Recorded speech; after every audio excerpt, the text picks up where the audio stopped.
vaxtınız xeyir olsun. Zəngəzur TV-də ən son xəbərləri diqqətinizə çatdıracağıq. Bugün Bakı şəhər prokurorluğunun inzibati binasının yeni korpusunun açılışı və Ulu Öndər Heydər Əliyevin anadan olmasının 102-ci il dönümü münasibəti ilə tədbir keçirilib. Tədbirdə baş prokuror Kamran Əliyev, Bakı şəhər icra hakimiyyətinin başçısı Eldar Əzizov, Milli Məclisin komitə sədrləri, deputatlar, baş prokurorluğun rəhbərliyi və prokurorluq əməkdaşları, habelə digər hüquq mühafizə orqanlarının nümayəndələri və jurnalistlər iştirak edib. Öncə mərasim iştirakçıları binanın foyesində yerləşən ümummilli lider Heydər Əliyevin büstünü ziyarət ediblər. Bugün Azərbaycan Respublikasının Xarici İşlər Naziri Ceyhun Bayramov, Vyetnam Sosialist Respublikasının Baş Nazirinin müavini Xarici İşlər Naziri Bui Tanson ilə görüşüb. Görüşdə Azərbaycan və Vyetnam arasında strateji tərəfdaşlığın inkişaf perspektivləri, iki tərəfli və çox tərəfli əməkdaşlığın gələcəyi, habelə regional və beynəlxalq təhlükəsizlik məsələləri müzakirə edilib. Ölkəmizdə dövlət səfirində olan Vyetnam Sosialist Respublikası Kommunist Partiyasının Mərkəzi Komitəsinin baş katibi Tolam bugün Şəhidlər Xiyabanını ziyarət edib.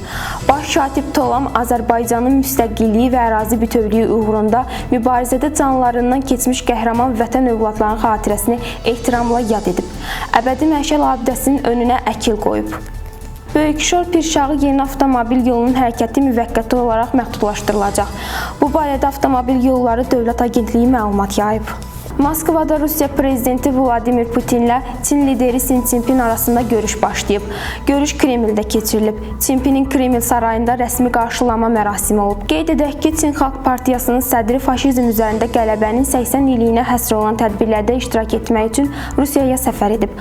Onun bugün Putinlə iki tərəfli və təkbətək danışıqları planlaşdırılır. Sumqayıtda imatxanada partlayış olub. Hadisə inşaatçılar yaşayış massivində yerləşən metal əritmə imatxanasında qeydə alınıb.